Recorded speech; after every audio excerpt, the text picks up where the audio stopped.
आप सुन रहे हैं श्री रामचरितमानस का बालकांड भाग 9। मैं अब श्री रघुनाथ जी के चरण कमलों को हृदय में धारण करके और उनका प्रसाद पाकर दोनों श्रेष्ठ मुनियों के मिलन का सुंदर संवाद वर्णन करता हूँ। भारद्वाज मुनि प्रयाग में बसते हैं। उनका श्री राम जी के चरणों में अत्यंत प्रेम है। वे तपस्वी, निग्रहित चित्त, जितेंद्रिय, दया के निदान और परमार्थ के मार्ग में बड़े ही चतुर है। माघ में जब सूर्य मकर राशि पर जाते हैं तब सब लोग तीर्थ राज प्रयाग को आते हैं। देवता, दैत्य, किन्नर और मनुष्य के समूह सब आदर पूर्वक त्रिवेणी में स्नान करते हैं। श्री वेणी माधव जी के चरण कमलों को पूजते हैं और अक्षयवट का स्पर्श कर उनके शरीर पुलकित होते हैं। भारद्वाज जी का आश्रम बहुत ही पवित्र, परम रमणीय और श्रेष्ठ मुनियों के मन को भाने वाला है।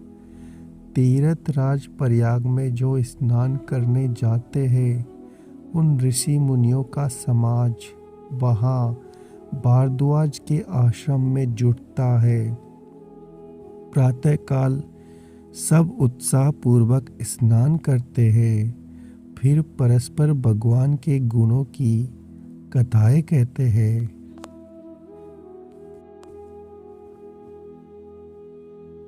ब्रह्म का निरूपण, धर्म का विधान और तत्वों के विभाग का वर्णन करते हैं और ज्ञान वैराग्य से युक्त भगवान की भक्ति का कथन करते हैं। इसी प्रकार माघ के महीने स्नान करते हैं और फिर सब अपने अपने आश्रमों को चले जाते हैं। हर साल वहाँ इसी तरह बड़ा आनंद होता है। मकर में स्नान करके मुनिगण चले जाते हैं। एक बार पूरे मकर भर स्नान करके सब मुनीश्वर अपने अपने आश्रमों को लौट गए। परम ज्ञानी याज्ञवल्क्य मुनि को चरण पकड़कर भारद्वाज जी ने रख लिया। आदर पूर्वक उनके चरण कमल धोए और बड़े ही पवित्र आसन पर उन्हें बैठाया। पूजा करके मुनि याज्ञवल्क्य जी सूर्यास्त का वर्णन किया और फिर अत्यंत पवित्र और कोमल वाणी से बोले, हे नाथ, मेरे मन में एक बड़ा संदेह है। वेदों का तत्व सब आपकी मुट्ठी में है, अर्थात आप ही वेद का तत्व जानने वाले होने की वजह से मेरा संदेह निवारण कर सकते हैं। पर उस संदेह को कहते हुए मुझे भय और लाज आती है। इसलिए यदि नहीं कहता तो बड़ी हानि होती है, क्योंकि मैं अज्ञानी बना रहता हूँ। हे प्रभु, संत लोग ऐसी नीति कहते हैं और वेद पुराण मुनिजन भी यही बताते हैं कि गुरु के साथ छिपावा करने से हृदय में निर्मल ज्ञान नहीं होता। यही सोचकर मैं अपना अज्ञान प्रकट करता हूँ। हे नाथ, सेवक पर कृपा करके इस अज्ञान का नाश कीजिए। संतों, पुराणों, उपनिषदों राम नाम के असीम प्रभाव का गान किया है। कल्याण स्वरूप ज्ञान और गुणों की राशि अविनाशी भगवान शंभु निरंतर राम नाम का जप करते रहते हैं। संसार में 4 जाति के जीव है। काशी में मरने से सभी परम पद को प्राप्त करते हैं।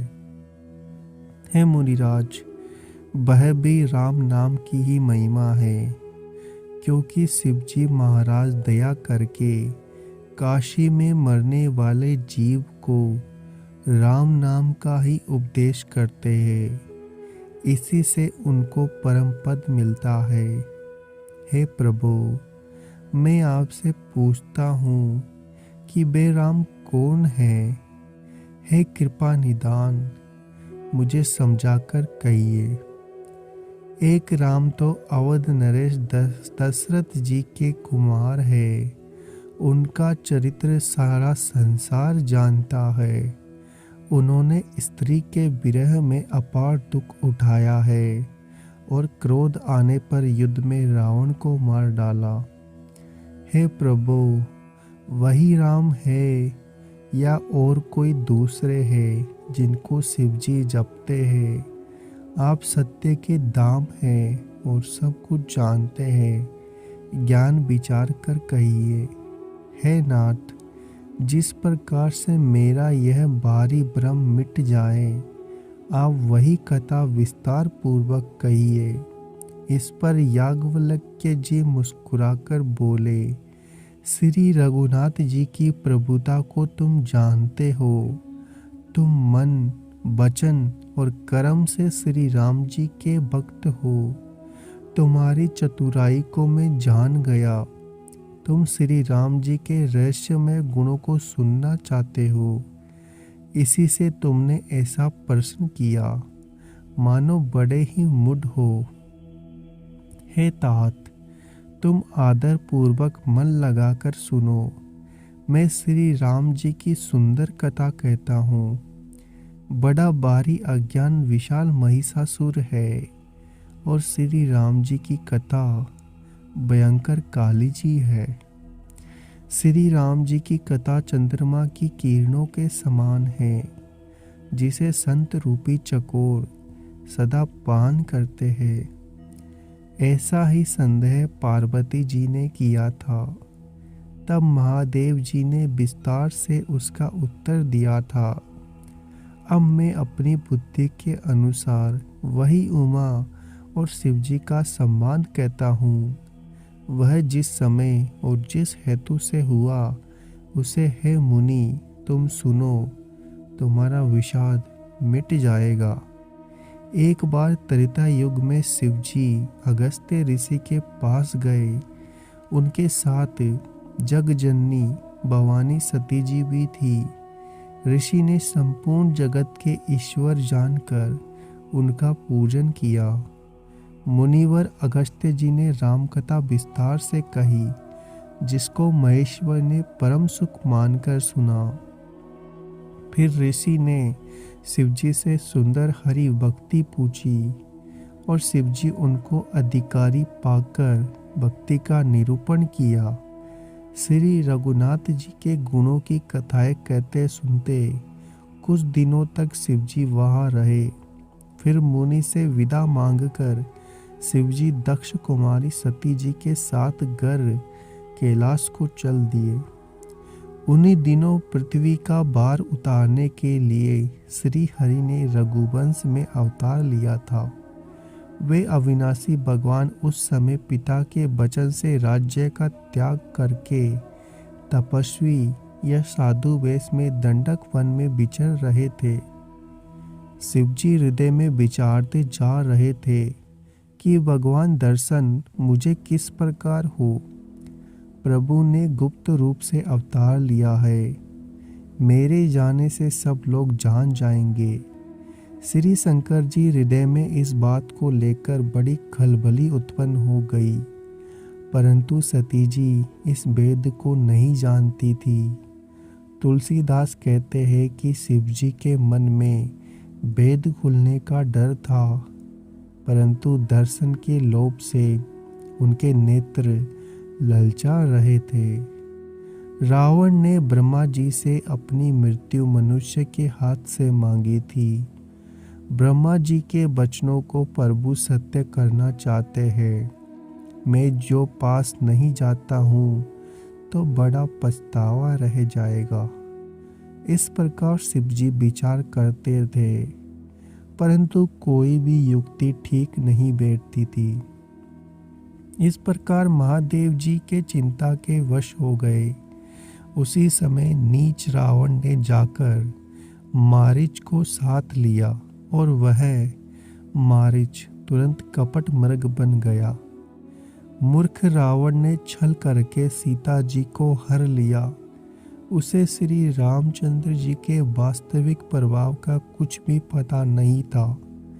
मृग को मारकर भाई लक्ष्मण सहित श्री हरि आश्रम में आए। उसे खाली देखकर उनके नेत्रों में आंसू भर आए।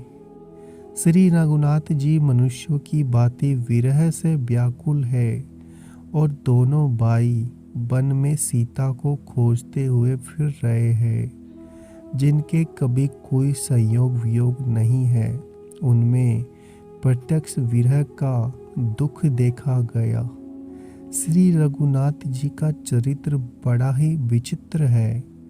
उसको पहुँचे हुए ज्ञानी जन ही जानते हैं। जो मंद बुद्धि है वे तो विशेष रूप से मोह के वश होकर हृदय में कुछ दूसरी ही बात समझ बैठते हैं।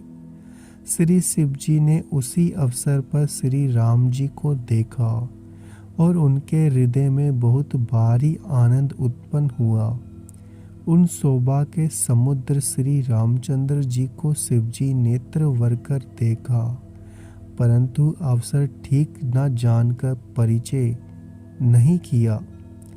जगत के पवित्र करने वाले सच्चिदानंद की जय हो, इस प्रकार कहकर कामदेव का नाश करने वाले श्री शिव जी चल पड़े।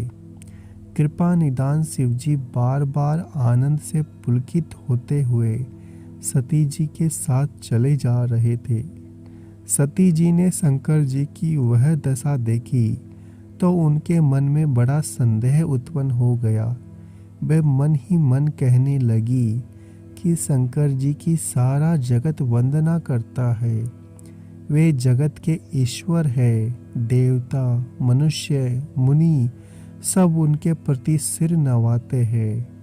उन्होंने एक राजपुत्र को सच्चिदानंद परमधाम कहकर प्रणाम किया और उसकी शोभा देखकर वे इतने प्रेम मग्न हो गए कि अब तक उनके हृदय में प्रीति रोकने से भी नहीं रुकती। जो ब्रह्म सर्वव्यापक, माया रहित, अजन्मा, अगोचर, इच्छा रहित, वेद रहित है और जिसे वेद भी नहीं जानते, क्या वह देह धारण करके मनुष्य हो सकता है? अगर आपको हमारा ये प्रयास अच्छा लग रहा है तो चैनल को सब्सक्राइब करना ना भूलें। वीडियो को लाइक भी करें। कमेंट बॉक्स में बताइए आपको यह कथा कैसी लग रही है। जय श्री राम।